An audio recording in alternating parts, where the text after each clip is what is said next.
الحمد للہ وکفا وسلام علی عباده الذین اصطفى اما بعد فاعوذ باللہ من الشیطان الرجیم بسم اللہ الرحمن الرحیم بل هو قرآن مجید فی لوح محفوظ صدق اللہ العظیم۔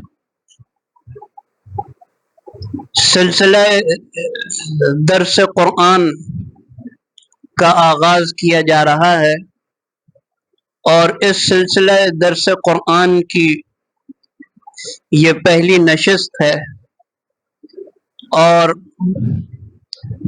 آج اس میں آپ حضرات کے سامنے قرآن کریم کا تعارف پیش کیا جائے گا۔ جو بھی کتاب ہے اس کی کوئی تعریف ہوتی ہے، اس کا کوئی تعارف ہوتا ہے۔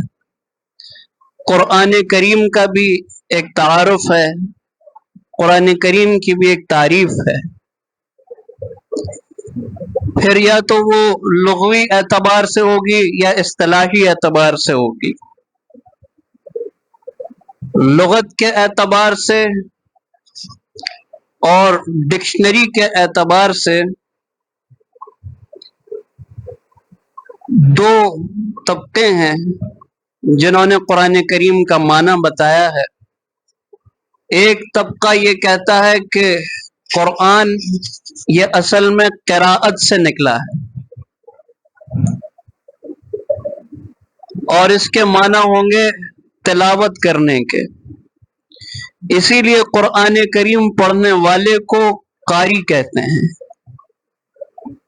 کیوں؟ کیونکہ قرآن قراءت سے نکلا ہے۔ اور جن حضرات نے یہ معنی بیان کیے ہیں ان کے نزدیک دلیل یہ ہے کہ قرآن کریم ایسی کتاب ہے روئے زمین پر جو سب سے زیادہ تلاوت کی جاتی ہے۔ کوئی زمین کا ایسا ٹکڑا نہیں ہے جہاں پر کوئی اللہ کا بندہ ایسا نہ ہو جو اس کتاب کی تلاوت نہ کر رہا ہو، اب خواہ وہ دیکھ کر کرے یا بغیر دیکھے کرے، لیکن پڑھ رہا ہے۔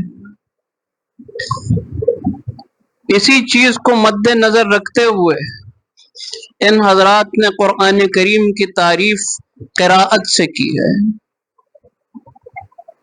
اور یہ ڈکشنری میں ایک طبقہ ہے جو کہتا ہے کہ قرآن کی لغت قراءت سے ہے۔ دوسرا طبقہ لغت میں اور ڈکشنری میں وہ یہ کہتا ہے کہ قرآن کریم یہ اصل میں قرنن سے ماخوذ ہے، قرنن سے نکلا ہے، اور قرنن کے معنی ہے جمع کرنا۔ اس اعتبار سے ان کے نزدیک جو دلیل ہے وہ یہ ہے کہ قرآن کریم ایک ایسی کتاب ہے کہ جس میں بہت ساری صورتیں ہیں، ان کو جمع کیا گیا ہے، پھر ان صورتوں کی آیات ہیں ان کو جمع کیا، پھر اس میں وعد وعید ہیں، انبیاء کرام علیہ السلام اور پچھلی قوموں کے قصے ہیں، واقعات ہیں، احکامات ہیں،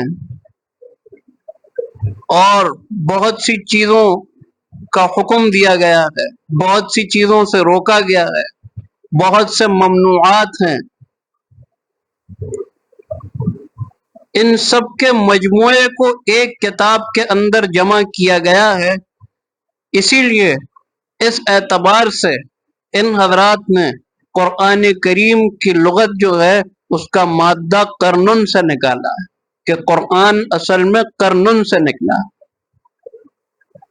کیونکہ اس میں اتنی ساری چیزیں جمع ہیں، صورتیں جمع ہیں، آیات جمع ہیں، قصے جمع ہیں، احکامات جمع ہیں، یہ ساری چیزیں جمع ہیں، اور صرف ایک کتاب کے اندر ان سب چیزوں کو ذکر کیا گیا۔ اس لیے ان حضرات نے قرآن کریم کی جو تعریف کی ہے وہ قرنن سے کی ہے۔ تو ایک طبقہ تو وہ ہے کہ جس نے لغت میں قرآن کی تعریف قرات سے کی ہے، یعنی وہ کتاب جس کی تلاوت کی جاتی ہے، اور ان کی دلیل یہ ہے کہ یہ کتاب سارے عالم کے اندر پڑھی جاتی ہے اور کوئی انسان مسلمان ایسا نہیں ہے جو اس کتاب کو نہیں پڑھتا۔ اور جنہوں نے قرنن سے اس کی تعریف کی ہے ان کی دلیل بھی یہی ہے کہ بھئی اس کے اندر بہت سارے احکامات، صورتیں، آیات سب ایک جگہ جمع ہیں اور قرنن کے معنی جمع کرنے کے ہیں، تو انہوں نے اس اعتبار سے اس کی تعریف کی ہے۔ تو یہ تو قرآن کریم کی لغوی تعریف تھی، ڈکشنری کے اعتبار سے قرآن کریم کی تعریف وہ یہ ہے۔ اور اصطلاحی تعریف کیا ہے؟ علماء نے لکھا ہے کہ قرآن کریم کی اصطلاحی تعریف یہ ہے کہ القرآن المنزل علی الرسول المکتوب فی المصاحف المنقول الینا نقلا متواترا بلا شبہۃ، یعنی قرآن کریم اللہ کی وہ کتاب ہے، القرآن المنزل علی الرسول، جو کہ سرکار دو عالم صلی اللہ علیہ وسلم پر نازل ہوئی، المکتوب فی المصاحف، مصاحف میں لکھی ہوئی ہے، اور المنقول الینا نقلا متواترا بلا شبہۃ، اور سرکار دو عالم صلی اللہ علیہ وسلم سے بغیر کسی شبہ کے تواتر کے ساتھ کنٹینیوسلی ہمارے پاس منقول ہے۔ چنانچہ حضور اکرم صلی اللہ علیہ وسلم کے بعد صحابہ نے قرآن کریم کو جمع کیا، اس کو ترتیب دیا، اور اس ترتیب دیے ہوئے قرآن کریم کی جو شکل ہے اس میں رتی برابر بھی کوئی تبدیلی نہیں ہوئی، اور وہ آج تک نقل ہوتا ہوا ہمارے پاس آ رہا ہے۔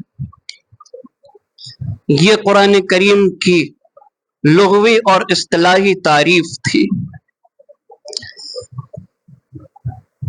تو یہ کچھ چیزیں تھیں جو عرض کرنی تھیں کہ سب سے پہلی چیز قرآن کریم کی لغوی تعریف کہ ڈکشنری کے اعتبار سے قرآن کریم کی کیا تعریف ہے، اور دوسری چیز جو ہے وہ یہ ہے کہ اصطلاحی تعریف قرآن کریم کی وہ کیا ہے۔ یہ دونوں چیزیں آپ حضرات کے سامنے پیش کر دی گئی ہیں۔ پھر ایک اور چیز ہے جو کہ قرآن کا حصہ ہے، وہ ہے سورت۔ آپ دیکھیں قرآن کریم پہ ایک عنوان لگا ہوا ہوتا ہے سورتوں کا، تو سورت کے معنی ہے، علماء نے لکھا ہے کہ سورت کے معنی ہے بچا ہوا، اور یہ اصل میں سور سے ماخوذ ہے، سور سے نکلا ہے، سین واو رے۔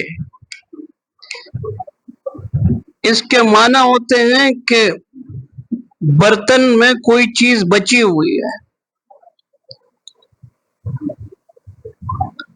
تو اب اگر آپ دیکھیں تو جیسے کوئی چیز ہے اس کا بچا ہوا حصہ ہوتا ہے، اسی طرح سورت بھی قرآن کریم کا ایک حصہ ہے، ایک جز ہے اس تعریف کے اعتبار سے، کیونکہ قرآن کریم کے اندر سورت کی بھی ایک امتیازی حیثیت ہے، تو اس لیے سورت بھی ایک حصہ ہے۔ بعض بزرگوں نے لکھا ہے کہ سورت کے معنی ہے سور المدینہ یا سور البلد. سور المدینہ یا سور البلد کہتے ہیں شہر کی چار دیواری کو. عربی میں سور کے معنی سور المدینہ یا سور البلد سے بھی کیے جاتے ہیں. شہر کی چار دیواری اس کو بھی کہتے ہیں. اس مناسبت سے اس کی تعریف یہ ہے کہ جیسے یہ دیوار شہر کے گھروں کا احاطہ کیے ہوئے ہوتی ہے، اسی طرح سورت جو ہے وہ آیات کا احاطہ کیے ہوئے ہوتی ہے. ایک سورت جو ہے وہ کئی کئی آیات کا احاطہ کیے ہوئے ہے. تو خلاصہ یہ نکلا کہ اگر آپ سورت کے معنی بچے ہوئے سے کریں یا بچا ہوا حصہ اس کی تعریف کریں تو اس اعتبار سے سورت کے معنی قرآن کریم میں یہ ہوں گے کہ یہ قرآن کریم کا ایک حصہ ہے.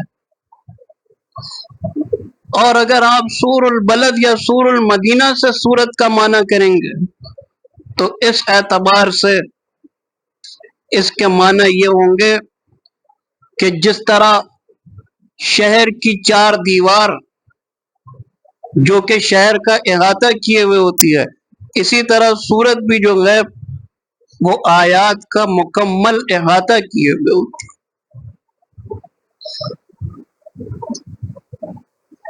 اور سورت کی لغوی تعریف ہے یہ. سورت کی بھی اصطلاحی تعریف ہے. سورت کی اصطلاحی تعریف یہ ہے کہ قرآن یشتمل علی آیین ذی فاتحۃ و خاتمۃ و اقلها ثلاث. یعنی قرآن کریم کا وہ حصہ جو کم از کم ایسی 3 آیت پر مشتمل ہو جن کی ابتدا اور انتہا ہو، اس کو سورت کہتے ہیں. قرآن یشتمل علی آیین ذی فاتحۃ و خاتمۃ و اقلها ثلاث. یعنی قرآن کریم کا وہ حصہ جو کم از کم 3 آیتوں پر مشتمل ہو، جس کی ابتدا بھی ہو اور انتہا بھی ہو، اس کو آیت کہتے ہیں. تو معلوم یہ ہوا کہ سورت کی تعریف بھی ہو گئی، اس سے پہلے قرآن کریم کی بھی تعریف ہو گئی. اب تیسری چیز ہے وہ ہے کہ سورتوں کا مکی یا مدنی ہونا، یہ بھی قرآن کریم کا ایک حصہ ہے. تو بعض بزرگوں نے یہ لکھا ہے کہ مکی اور مدنی اس کی پہچان یہ ہے کہ جو آیتیں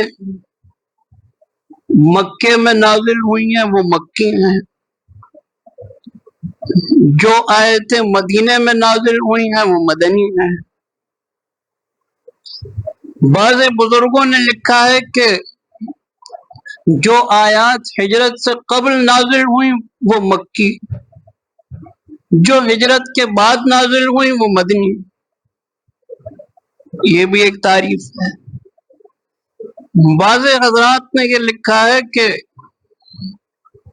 سورتوں کا وہ حصہ جس میں اکثر عقائد کا ذکر ہو، مشرکین مکہ کا رد ہو، انبیاء کرام علیہ الصلوۃ والسلام کے واقعات ہوں، وہ ساری کی ساری صورتیں جو ہیں وہ مکی ہیں، جن میں عقائد کا ثبوت ہو، جن میں مشرکین کا رد ہو، اور جس میں سابقہ انبیاء کے واقعات ہوں. اور مدنی آیتیں وہ ہیں، مدنی صورتیں وہ ہیں کہ جن میں احکام شرعیہ ہوں، یہود و نصارہ کا رد ہو اور منافقین کا بھی ذکر ہو اور فتویٰ اور مسائل کا ذکر ہو۔ وہ صورتیں جو ہیں وہ مدنی ہیں۔ تو یہ قرآن کریم کا مختصر سا ایک تعارف ہے جس کا ایک حصہ آپ حضرات کے سامنے پیش کیا گیا ہے، جس میں قرآن کریم کی لغوی اور اصطلاحی تعریف پیش کی گئی ہے، سورت کا معنی پیش کیا گیا ہے، اور اسی طریقے سے مکی اور مدنی صورتوں کا جو فرق ہے وہ بیان کیا گیا ہے۔ بس یہی آج کے اس درس کا لب لباب تھا۔ دعا کریں کہ اللہ تعالی ہمیں اور آپ کو سب کو قرآن کریم سمجھنے اور اس پر عمل کرنے کی توفیق عطا فرمائے۔ وآخر دعوانا ان الحمد للہ رب العالمین۔